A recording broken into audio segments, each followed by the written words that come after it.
Perhaps in this connection you would comment for us on the press in general as you see it from the presidency. Perhaps it's treatment of your administration, treatment of the issues of the day.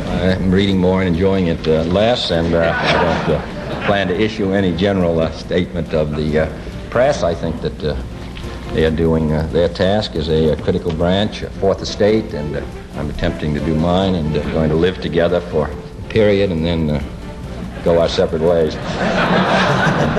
John F. Kennedy joking with the press after he'd been taking some ribbing for canceling the 22 subscriptions to the New York Herald Tribune that came to the White House each morning. He was not happy with the way they were covering Democratic and Republican scandals. He thought that the Republican scandals weren't getting enough attention, so he canceled the subscriptions. Let me bring in George Will, Laura Ingraham, Al Hunt, John Podesta, and Cynthia Tucker.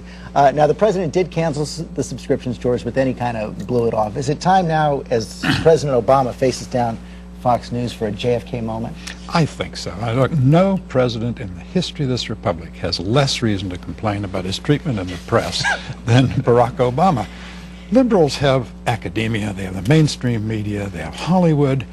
They're all for diversity and everything but thought. And out here is this one channel, Fox, and they're all up in arms because, in the words of Ms. Dunn of the White House, it is opinion journalism masquerading as news, which some of us would say describes the New York Times and certainly MSNBC.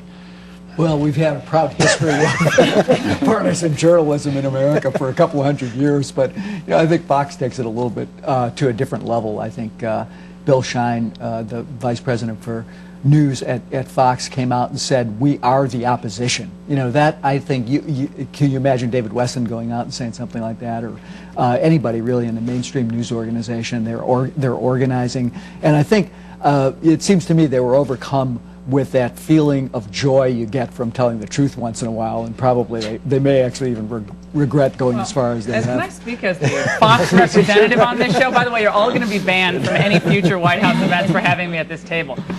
Bill Shine said that, and I know him well. He said that because he believes that of all the networks, Fox was going to hold the administration the most accountable. And the last time I checked, I thought that was the role of the press. I think, and again, I might not be invited back, George, but when Charlie Gibson didn't know what the ACORN story was all about, that was a collective gasp you heard across the United States. Charlie Gibson is an esteemed journalist.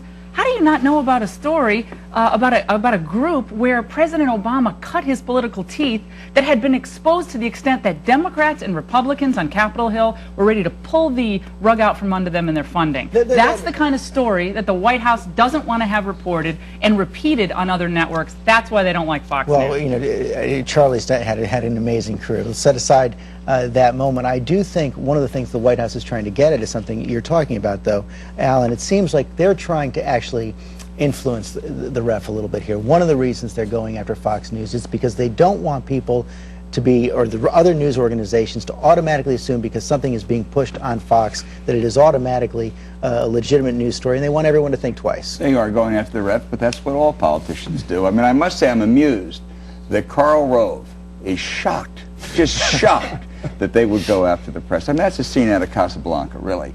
But on the other hand, I do agree with George. I wouldn't want to get into an alley fight with Roger Ailes. He's pretty good at that, and I'm not quite sure why this White House does. If I were advising them, and I'm not, I'd tell them to call timeout.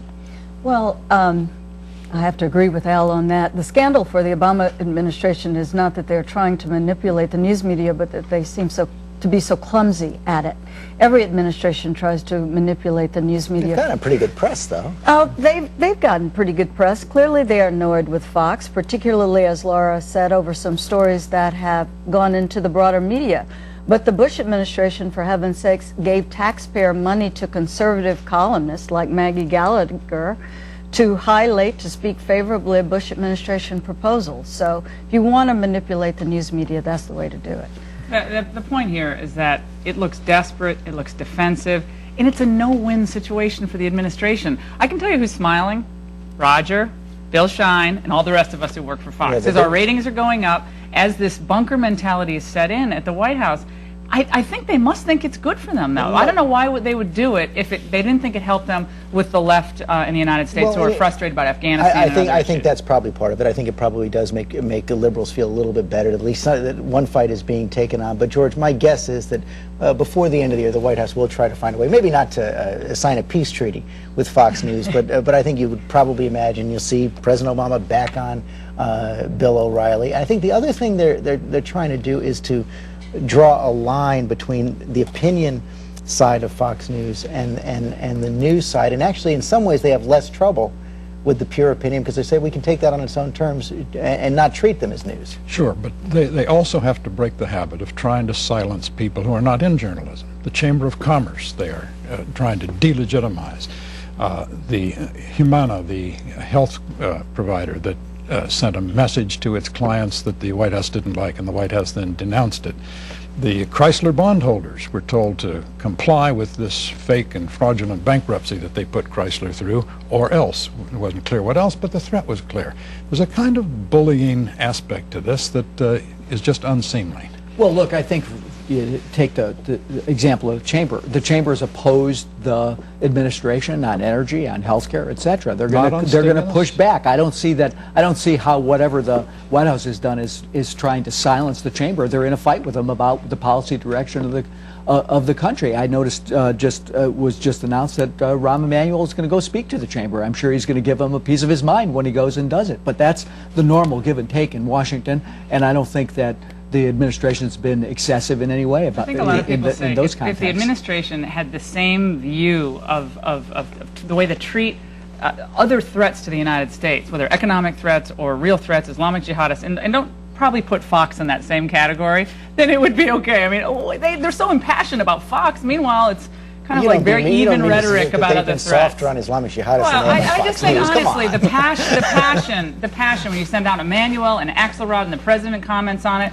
I haven't seen them talk about other real threats in the same coordinated and sophisticated way as they're going after when Fox. drones start flying over Fox News. Really? I mean, honestly. It is interesting, though, to hear this Nixonian meme develop when just a couple of weeks ago the president was being denounced as weak, effete, not even as strong as the French president. I'm old enough to remember enemies list meant you were wiretapping people and you were pulling their tax returns. That's the kind of stuff that scares me. I mean, I don't know. I think not.